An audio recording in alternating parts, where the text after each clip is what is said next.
ഏതാണ്ട് 5 പതിറ്റാണ്ടുകാലത്തെ ഈ പ്രദേശത്തെ ഭക്തജനങ്ങളുടെ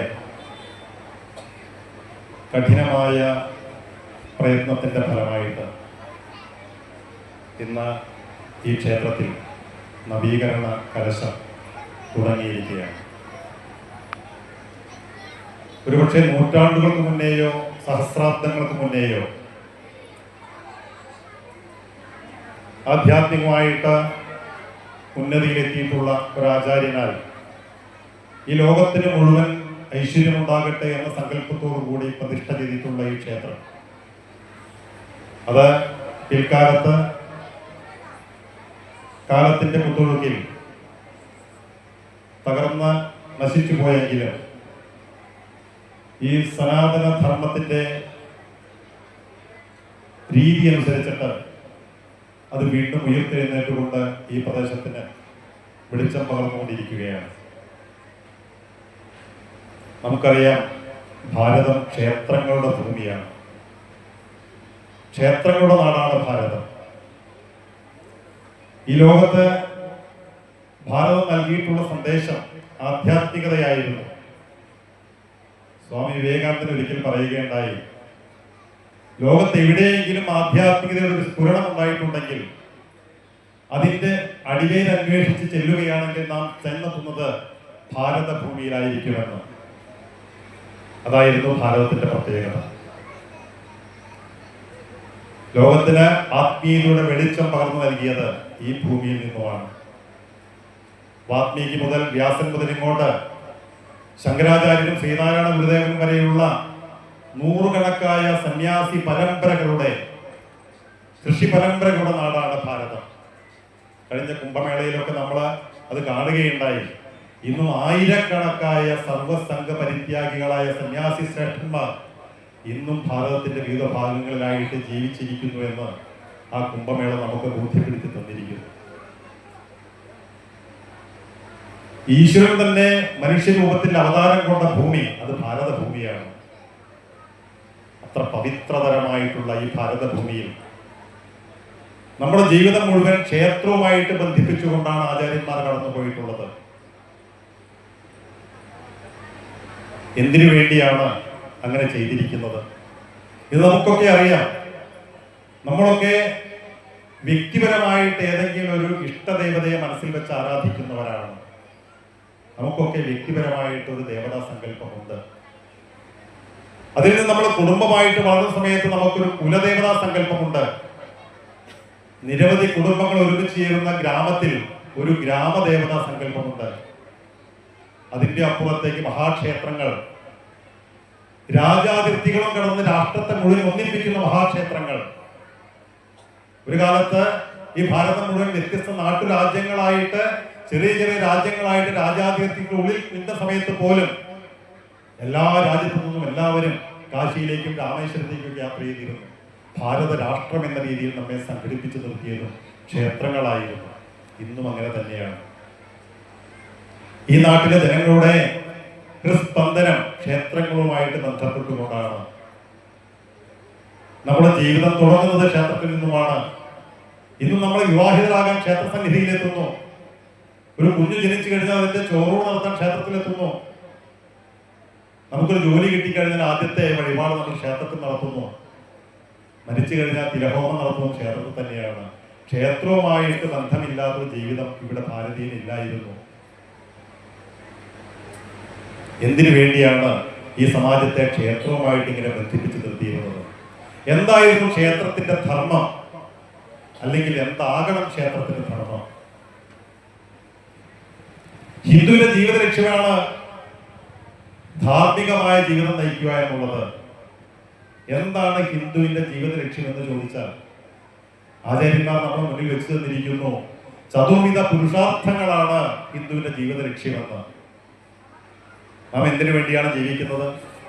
നമ്മൾ ഓരോരുത്തരും തന്നെ സ്വയം ഒരു ചോദ്യം നമ്മൾ ചോദിച്ചു നോക്കുക. ഞാൻ എന്തിനു വേണ്ടിയാണ് ജീവിക്കുന്നത്? നമ്മൾ ജീവിക്കുന്നത് ധനം സമ്പാദിക്കാൻ വേണ്ടിയിട്ടാണ്. എന്തിനാ ധനം? സുഖമായിട്ട് ജീവിക്കാൻ വേണ്ടിയിട്ട്. സാമാന്യമായ നമ്മുടെയൊക്കെ ജീവിത ലക്ഷ്യം തന്നെയാണല്ലോ. നമ്മളെല്ലാവരും പണിയെടുക്കുന്നു, ധനം സമ്പാദിക്കുന്നു. എന്തിനാണ് ധനം? നമ്മുടെ ഇഷ്ടങ്ങളൊക്കെ പൂർത്തീകരിക്കാൻ വേണ്ടിയിട്ട്. ഈ രണ്ട് കാര്യങ്ങൾ നമുക്കറിയാം. പക്ഷെ ഈ രണ്ട് കാര്യങ്ങൾക്ക് അപ്പുറത്തും ഇപ്പുറത്തും ഒന്നുകൂടെ കൂട്ടിച്ചേർത്തുകൊണ്ടാണ് ഹിന്ദുവിന്റെ ജീവിത ലക്ഷ്യമായിട്ട് ആചാര്യന്മാർ നമ്മുടെ മുന്നിൽ വെച്ച് തന്നിരിക്കുന്നത്. അതാണ് 4 പുരുഷാർത്ഥങ്ങൾ: ധർമ്മവും അർത്ഥവും കാമവും മോക്ഷവും.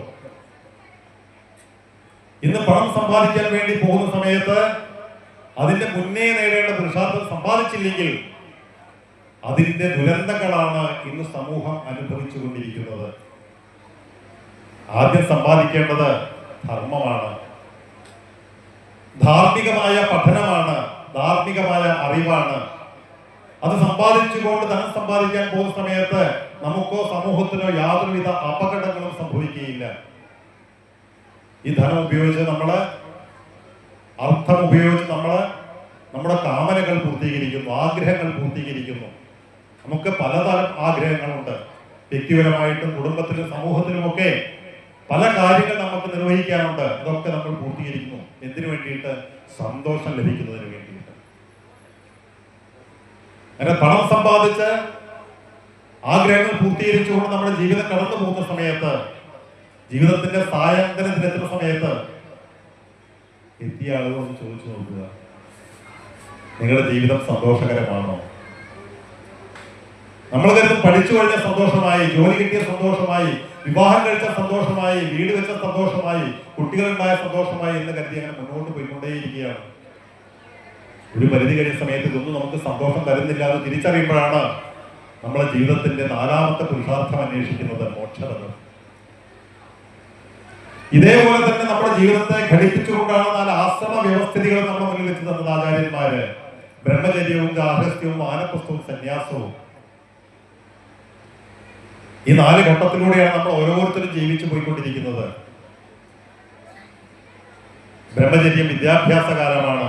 അവിടെയാണ് ധാർമ്മിക പഠനം നടത്തേണ്ടത്.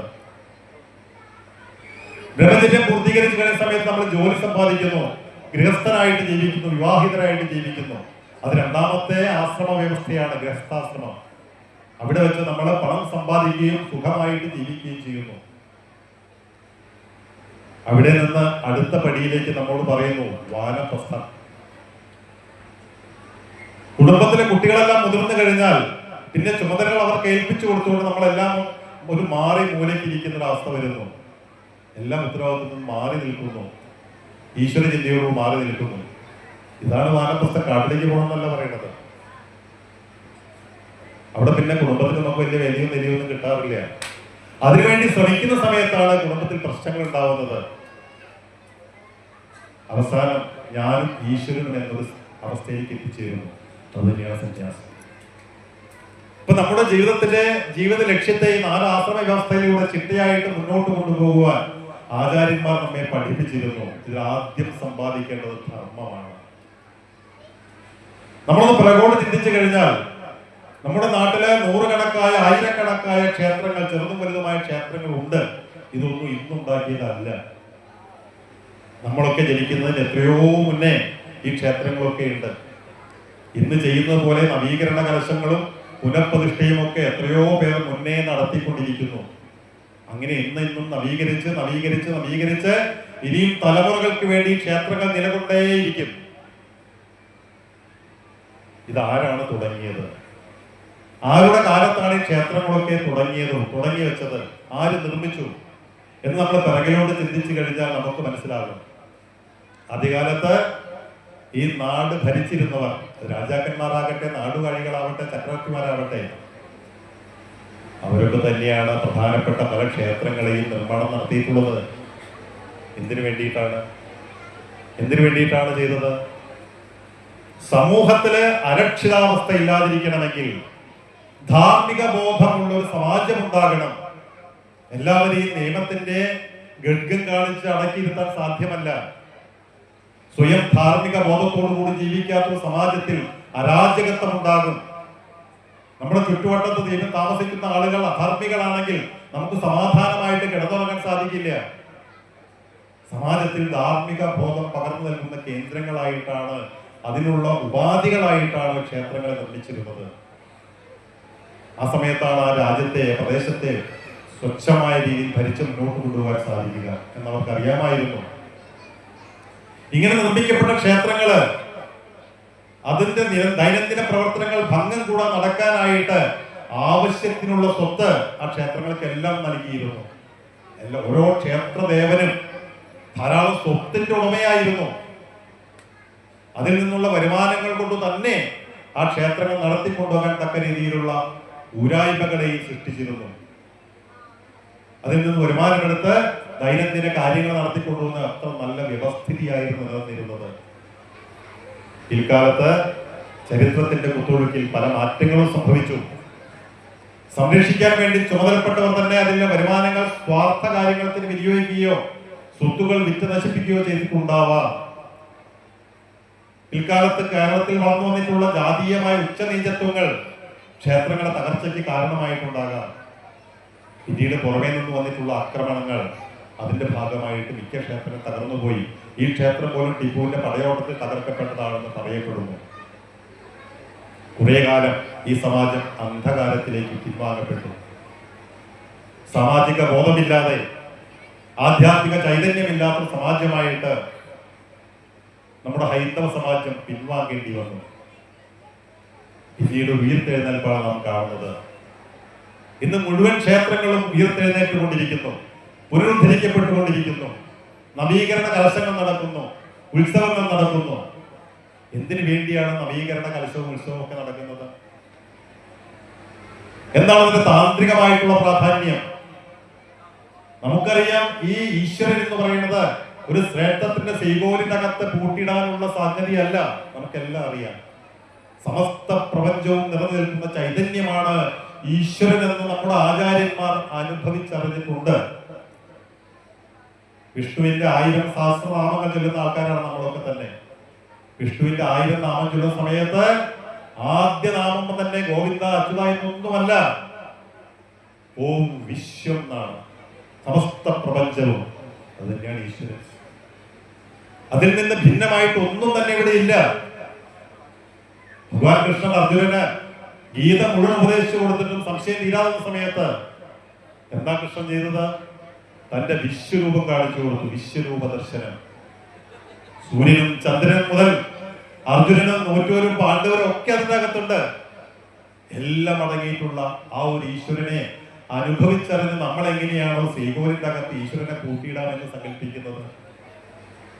എന്തിനു വേണ്ടിയാണ് അങ്ങനെ ചെയ്തിരിക്കുന്നത്? ഈ പ്രപഞ്ചം മുഴുവൻ നിറഞ്ഞിരിക്കുന്ന ആ ചൈതന്യത്തെ ആ ക്ഷേത്ര ശ്രീകോവിലിന്റെ അകത്ത് അണകെട്ടി നിർത്തിയിരിക്കുന്നത് എന്തിനു വേണ്ടിയിട്ടാണ്? നമുക്ക് വേണ്ടിയിട്ടാണ്.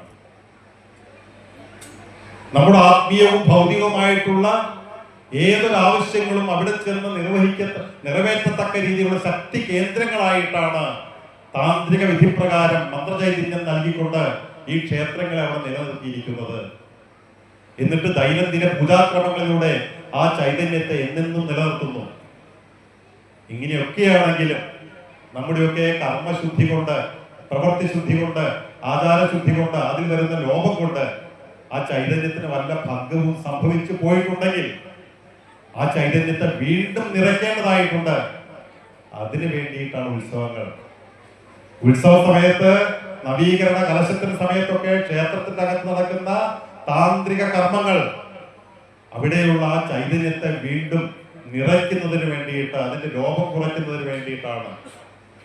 ഉത്സവം എന്ന വാക്കിന്റെ അർത്ഥം തന്നെ ഊർധഗതിയിലുള്ള പ്രവാഹം എന്നാണ്. നമ്മുടെയൊക്കെ മഹാക്ഷേത്രങ്ങളുടെ സങ്കല്പം നിങ്ങൾ നോക്കൂ. അതിന്റെ മതിൽക്കെട്ടുകൾ ഒരു കലശപാത്രം പോലെയാണ്, വളഞ്ഞിരിക്കും.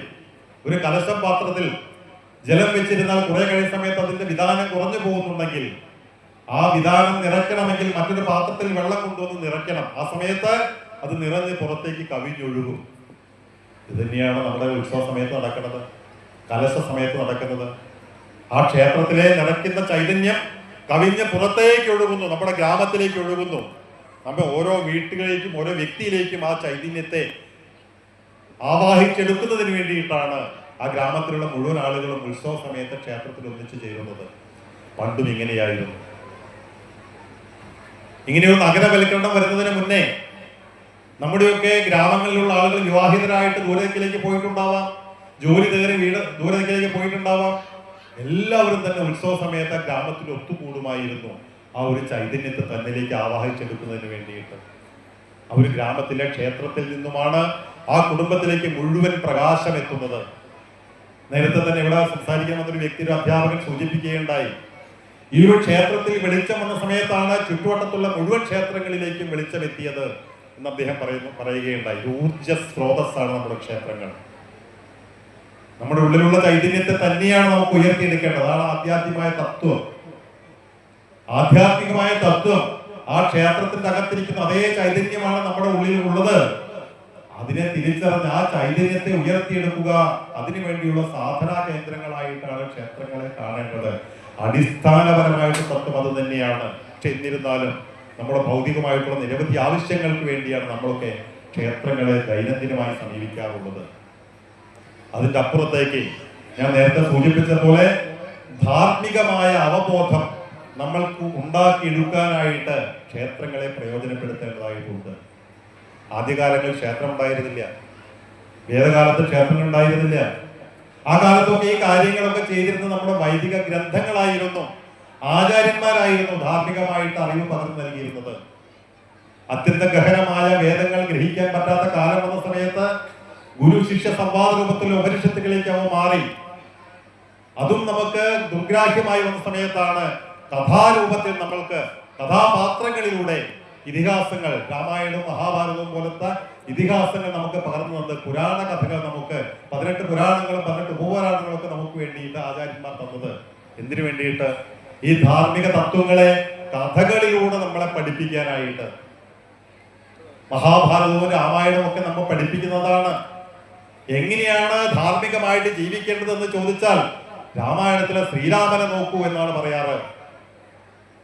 രാമോ വിഗ്രഹവാൻ ധർമ്മ, ധർമ്മം വിഗ്രഹ രൂപത്തിൽ വന്നിട്ടുണ്ടെങ്കിൽ അത് ശ്രീരാമനാണ്. നമ്മുടെയൊക്കെ നിത്യജീവിതത്തിൽ ഏതൊരു കടാസന്ധിയിൽ പെടുന്ന സമയത്ത്, അങ്ങനെയുള്ള സന്ദർഭം വന്ന സമയത്ത് ശ്രീരാമൻ എന്താണ് ചെയ്തത്? അതാണ് ധർമ്മം. അതിനാണ് ഇത്തരം ധർമ്മ ബിംബങ്ങളെ നമ്മുടെ മുന്നിൽ വെച്ച് തന്നത്. അങ്ങനെ നമ്മളെ ധാർമ്മികമായിട്ട് മുന്നോട്ട് പോകാനായിട്ട് ആചാര്യന്മാർ ശ്രമിച്ചു. അതിന് നമുക്ക് സമയമില്ലാത്ത ഘട്ടം വന്ന സമയത്ത് ആ ധർമ്മ വിഗ്രഹങ്ങളെ തന്നെ ക്ഷേത്രത്തിൽ പ്രതിഷ്ഠിച്ചു. അങ്ങനെയാണ് ക്ഷേത്രങ്ങള്, ധർമ്മദേവതകളെ പ്രതിഷ്ഠിക്കുന്ന ക്ഷേത്രങ്ങൾ ഉണ്ടായിട്ടുള്ളത്. രാമായണത്തിന് ശേഷമാണ് ശ്രീരാമക്ഷേത്രങ്ങൾ ഭാരതത്തിൽ അങ്ങോളം ഇങ്ങോളം ഉണ്ടായിട്ടുള്ളത്. മഹാഭാരതത്തിന് ശേഷമാണ് ശ്രീകൃഷ്ണ ക്ഷേത്രങ്ങൾ ഭാരതത്തിൽ അങ്ങോളം ഇങ്ങോളം ഉണ്ടായിട്ടുള്ളത്.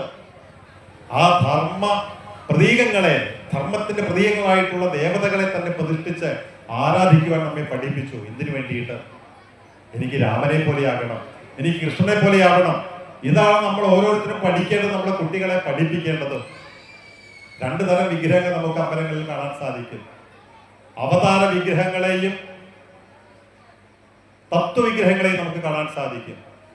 ഈ പറഞ്ഞിരിക്കുന്ന രാമനും കൃഷ്ണനും അയ്യപ്പനും ഒക്കെ അവതാര വിഗ്രഹങ്ങളാണെങ്കിൽ ഗണപതിയും സരസ്വതിയും ഒക്കെ തത്വവിഗ്രഹങ്ങളാണ്. എന്തിനു വേണ്ടിയിട്ട്? നമുക്ക് ഏത് വിശേഷ ഗുണങ്ങളാണ് നമ്മുടെ ജീവിതത്തിലേക്ക് സ്വാംശീകരിക്കേണ്ടത്? സമ്പത്തിന് വേണ്ടിയിട്ട് ലക്ഷ്മി ദേവിയെ ആരാധിക്കാം, വിദ്യാഭ്യാസത്തിന് വേണ്ടിയിട്ട് സരസ്വതിയെ ആരാധിക്കാം, വിഘ്ന നിവാരണത്തിന് വേണ്ടി ഗണപതിയെ ആരാധിക്കാം. ഇങ്ങനെ നമ്മുടെ ജീവിതത്തില് നമുക്ക് ആവശ്യമായതെല്ലാം പ്രാർത്ഥനയിലൂടെ, ഉപാസനയിലൂടെ നേടത്തക്ക രീതിയിൽ നിരവധിയായ ദേവതാ പ്രതിഷ്ഠകൾ നടത്തിയിരിക്കുന്നു. എല്ലാ ദേവതാ സങ്കല്പങ്ങളുടെയും അവസാനം ഒന്നു തന്നെയാണ്. ആകാശാൽ പതിതം തോയം യഥാ ഗച്ഛതി സാഗരേ സർവദേവ നമസ്തുഭ്യം കേശവം പ്രതിഗച്ഛതി. ആകാശത്തിൽ നിന്ന് ഭൂമിയിൽ പതിക്കുന്ന ജലം അത് ലോകത്തിന്റെ ഏത് ഭാഗത്താണെങ്കിലും വ്യത്യസ്ത കൈവഴികളായിട്ട് ഒഴുകിയിട്ട് അതെല്ലാം ഒരേ ഒരു സാഗരത്തിലാണ് ചെന്നെത്തുന്നത്. എല്ലാ സാഗരവും ഒന്ന് തന്നെയാണ്, അതിർത്തിയില്ലാതെ കിടക്കുകയാണ്. ആകാശത്ത് നിന്ന് വീഴുന്ന, ലോകത്തിന്റെ ഏത് ഭാഗത്തു നിന്ന് വീഴുന്ന വെള്ളവും അതെല്ലാം ഒരേ സാഗരത്തിൽ എത്തിച്ചേരുന്നത് പോലെ സർവദേവ നമസ്തുഭ്യം കേശവം പ്രതിഗച്ഛതി. ഏത് ദേവതയെ നമ്മൾ ആരാധിച്ചാലും എല്ലാം ഒരേ ഒരു ഈശ്വരൻ തന്നെ എത്തിച്ചേരുന്നു എന്ന അടിസ്ഥാന സങ്കല്പത്തിലാണ് നമ്മൾ വ്യത്യസ്ത ദേവതാ സങ്കല്പങ്ങളെ ആരാധിക്കുന്നത്. നമുക്ക് സമയം വളരെ പരിമിതമാണ്. നിരവധി ആളുകൾ ഇവിടെ സംസാരിക്കാനായിട്ടുണ്ട്. ഞാൻ നേരത്തെ സൂചിപ്പിച്ചു, ധാർമ്മികമായ പഠനം അത് ക്ഷേത്രങ്ങൾ കേന്ദ്രീകരിച്ച് നടക്കണം. എന്തിനു വേണ്ടിയിട്ട്? ഇന്ന് നമ്മുടെ സമാജം വല്ലാത്തൊരവസ്ഥയിലൂടെ കടന്നുപോയിക്കൊണ്ടിരിക്കുകയാണ്. കുടുംബ ഛിദ്രതകള്, ആത്മഹത്യകള്, കലഹങ്ങൾ, മയക്കുമരുന്നിന്റെ പിടിയിലകപ്പെട്ടിരിക്കുകയാണ് കേരളം. എന്തുകൊണ്ട് എന്തുകൊണ്ട് നമ്മുടെയൊക്കെ ക്ഷേത്രങ്ങൾ നിരവധിയായി ഉയർന്നു വന്നിട്ടുണ്ട്. പക്ഷെ എന്തുകൊണ്ട് സമാജത്തിന്റെ ഈ അരക്ഷിതാവസ്ഥ, അരാജകത്വത്തെ മാറ്റിയെടുക്കാൻ നമ്മൾക്ക് കഴിയുന്നില്ല? ഇവിടെ നാം ചിന്തിക്കേണ്ടത് ക്ഷേത്രത്തിൽ നിന്ന് കൊടുക്കേണ്ടതായിട്ടുള്ള അവബോധം അത് സമൂഹത്തിലേക്ക് എത്തിക്കുന്നതിന് വേണ്ടിയിട്ടുള്ള ആസൂത്രിതമായ പ്രവർത്തനം നാം നടത്തേണ്ടതായിട്ടുണ്ട്. ഈ ഉത്സവത്തിന്റെ ഭാഗമായിട്ട് ഇവിടെ യുവാക്കൾക്ക് വേണ്ടിയിട്ടും വിദ്യാർത്ഥികൾക്ക് വേണ്ടിയിട്ടും പ്രത്യേകം പരിപാടികൾ സംഘടിപ്പിച്ചിട്ടുണ്ടോ? വളരെ ശുഭേനാർത്ഥമാണ്. പക്ഷെ അവിടെ വിദ്യാർത്ഥികളെയും യുവതികളെയും യുവാക്കളെയൊക്കെ എത്തിക്കേണ്ടത് നമ്മളെപ്പോലുള്ള രക്ഷിതാക്കളാണ്. ഇന്ന് നമ്മുടെ രക്ഷിതാക്കൾക്ക് അതിനൊന്നും സമയമില്ല. കാരണം അവർക്ക് പല കാര്യങ്ങൾ പഠിക്കാറുണ്ട്. ഡാൻസ് പഠിക്കാറുണ്ട്, വീണ പഠിക്കാറുണ്ട്, കരാട്ടെ പഠിക്കാറുണ്ട്, ട്യൂഷന് പോകാനുണ്ട്. പക്ഷെ ധാർമ്മിക പഠനത്തിന് മാത്രം സമയമില്ല. ധാർമ്മിക ബോധമില്ലാത്ത ഒരാള് ഏത് ഉയർന്ന പദവിയിലെത്തിയാലും അത് പരാജയപ്പെടും. അടിസ്ഥാനപരമായിട്ട് കൊടുക്കേണ്ട അറിവ് കൊടുക്കാതെ നമ്മൾ മറ്റു പല കാര്യങ്ങൾക്ക് വേണ്ടിയിട്ട് നമ്മളെ കുട്ടികളെ പറഞ്ഞയക്കുന്ന സമയത്ത് ധാർമ്മിക പഠനം കൊടുക്കാൻ വേണ്ടി നമ്മൾ തയ്യാറായിട്ടില്ലെങ്കിൽ നാളെ കോടാലിക്ക് ഇരയാവുന്ന, അവരുടെ കോടാലിക്ക് ഇരയാവുന്ന ഒരു പക്ഷെ നമ്മൾ തന്നെയായിരിക്കും. അല്ല, നമ്മുടെയൊക്കെ അധിവാസം അടുത്ത വൃദ്ധസദനത്തിലായിരിക്കും. അങ്ങനെ ആവാതിരിക്കണമെങ്കിൽ പരമപ്രധാനമായിട്ട് കൊടുക്കേണ്ടത് ധാർമ്മികമായ അറിവും അവബോധവും തന്നെയാണ്. കൈപിടിച്ച് ക്ഷേത്രങ്ങളിലേക്ക് നമ്മുടെ കൂടെ കൊണ്ടുവരാൻ നമ്മൾ തയ്യാറാവണം. സന്ധ്യയ്ക്ക് അല്പനേരമെങ്കിലും വീട്ടിൽ മക്കൾക്ക് ഒപ്പമിരുന്ന് നാമം ജപിക്കാൻ നമ്മൾ തയ്യാറാവണം. ആഴ്ചയിലോ മാസത്തിലോ ഒരിക്കലെങ്കിലും ഒരു വ്രതമെങ്കിലും എടുക്കാൻ നമ്മൾ തയ്യാറാവണം. എന്താണ് നമ്മുടെ ആധ്യാത്മിക തത്വം എന്ന് കുട്ടികൾക്ക് പറഞ്ഞു കൊടുക്കാൻ നമ്മൾ തയ്യാറാവണം. അങ്ങനെ വളർത്തിയെടുക്കാത്ത തലമുറ ഒരുപക്ഷെ നമ്മൾ കഷ്ടപ്പെട്ടുണ്ടാക്കി ക്ഷേത്രം പോലും സംരക്ഷിക്കാൻ അവരെ കിട്ടിയെന്ന് വരില്ല. നേരത്തെയൊക്കെ ക്ഷേത്രങ്ങളില് ക്ഷേത്ര കലകൾ അവതരിപ്പിച്ചിരുന്നു.